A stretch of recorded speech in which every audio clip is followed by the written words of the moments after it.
Morning everybody, this is Jeff Williams from Veterans United Against Suicide. Hope this video finds you well.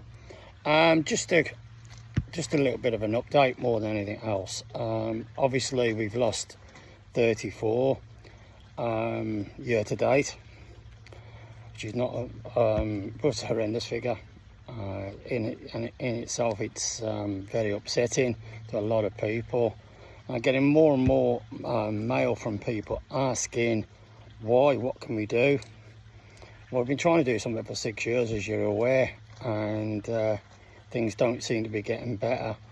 I think we always knew that numbers were high with people suffering with PTSD and similar illnesses, but it's obviously a lot higher.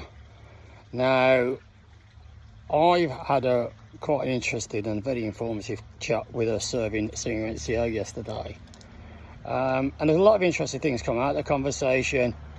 I spent a lot of time speaking to the serving to get the measure from their perspective. And obviously I speak to veterans myself.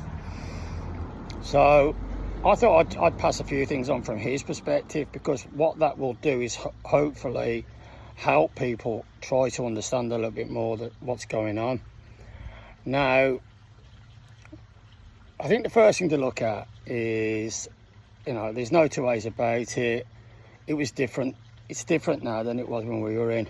It's massively different. And they've got pressures that we never had. I hear old veterans like myself moaning about the kit and how their kit's that much better and everything's so much easier. But there's a lot of factors that need to be taken into consideration. The first thing is, which I've always found quite strange, is there's been what's the word? They're aiming a little bit more towards like single rooms for the guys. So a person can lock themselves in the room, play on the Game Boy or whatever, not Game Boy, Game Station or whatever it's called, Xbox and stuff, hours on end, with no interface with anybody. They don't even have to go to all their meals. So again, there's another social interaction that's not happening as regular as it did when we were in. So there's a lot more isolation, and what comes with isolation is frustration. You can become totally insular. The team breaks down. So I didn't need to look at that personally, but he was very strong on that. He said, sometimes, they see the guy in the morning for parade, and that's it. We'll see him again.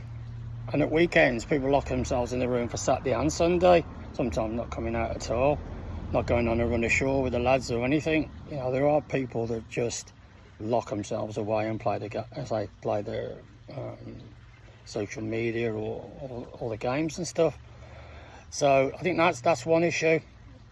The second thing he pointed out to me, which again I never really take this into consideration, but it's a massive part. Johnny Mercer stated, and we know it's true, there was 19,000 people approached Op Courage in its first 12 months.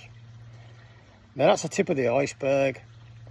Don't think that 19,000 is your total.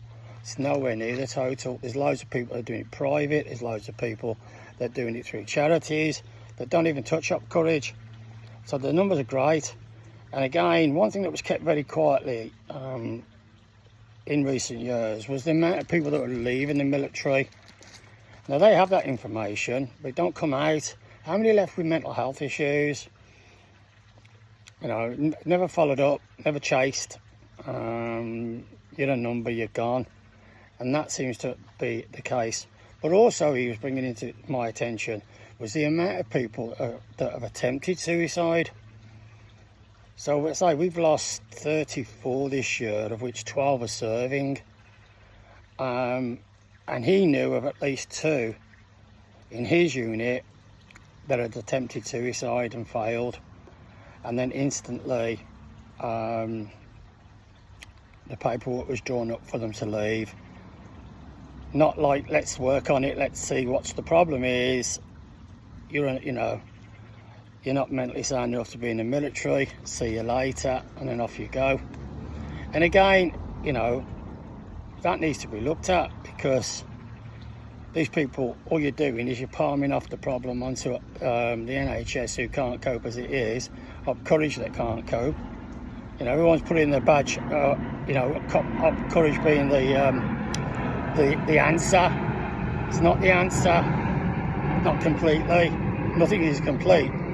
But up courage, you know, I'm in the middle of the process. With up courage, I know how understaffed they are. It's a postcode lottery. Depends where you live. It depends on what type of treatment you get. I'm quite lucky. I've got a guy that comes and sees me once a month, and he's absolutely spot on. He's not giving me any treatment. He's just supporting me. That's different. So there's, you know, there's factors there that need to be taken into consideration. One is how many people have left. Two, how many people are suffering. How many people are getting treatment. How many people are not getting treatment. And how long do people have to wait? What's the waiting time? Because when you're at the end of your tether, the waiting time doesn't need to be, you know, 1 second and you're gone. So that needs to be looked at. So I was really interested. Again, and this is always the case. I mean, we spent a lot of time, in my time, preparing, and then nothing happening. You know, you prepare for war, and then, you know, nothing happens. A lot of people joined up, and this is what I found quite interesting as well. A lot of people joined up because of Afghanistan, because they wanted to serve the country, action and all the rest of it. And then when they join up, Afghanistan's finished and nothing's happening. So they're all factors that, you know, we need to look at our serving guys.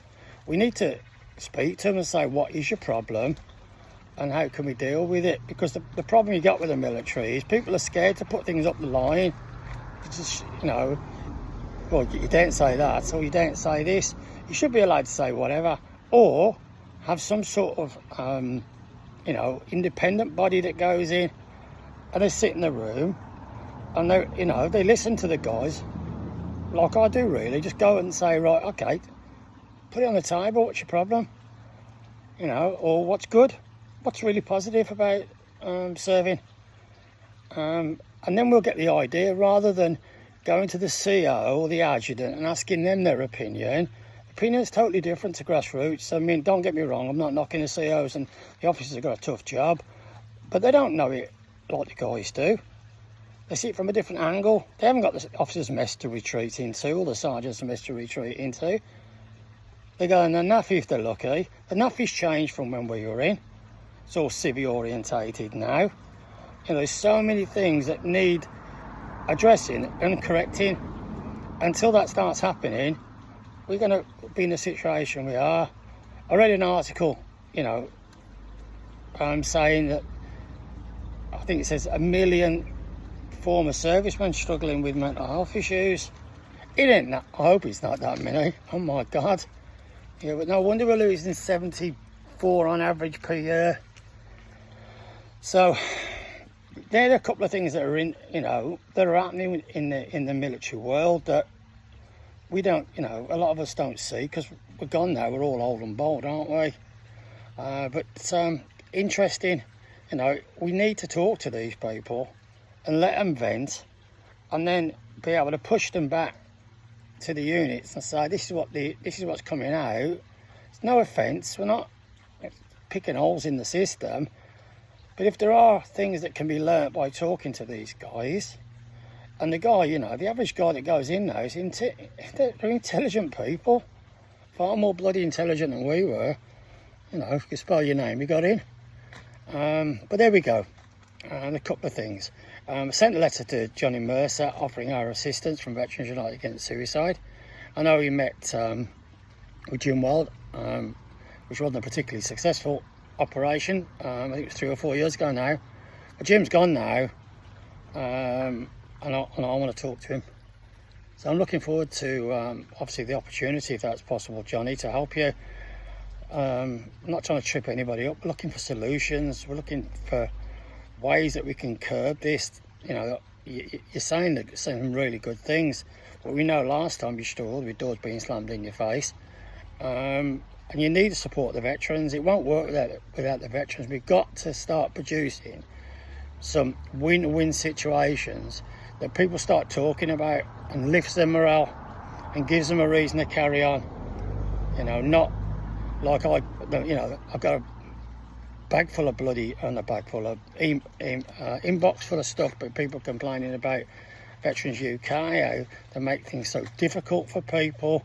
You put a claim in, you know, you feel like you're begging, and it's bounced back and it's bounced back again, and all that sort of stuff. And we need to look at those things and make them easy and simple, user friendly, and then hopefully we'll start getting somewhere. But there we go. Have a lovely weekend. I keep thinking it's Saturday today, so I'm losing track of the days, which is not a good sign, is it? Have a lovely weekend. You know, if you can speak to somebody that's struggling, that's great. Let them know that you're a shoulder to lean on and that you're available. But don't make the ultimate decision of ending your life, because let me tell you now, the amount of pain that you're leaving behind, the devastation that's left with your family and friends is unbelievable. And certainly the effect it has on the veterans community. You know, we've served with these guys and these girls, and it's hard to bear. There we go. Look up to yourself. You know, have a great time. Try and do something you can. That's great. That makes you smile. I mean, we've got the Commonwealth Games in Birmingham. Been running past our house all day on the the triathlon thing this morning. It was absolutely fantastic sight. So look after yourself anyway. And if I can help, just give me a call. Thank you. Jeff Williams from Veterans United Against Suicide, signing off. Bye-bye. Look after yourself. Come on.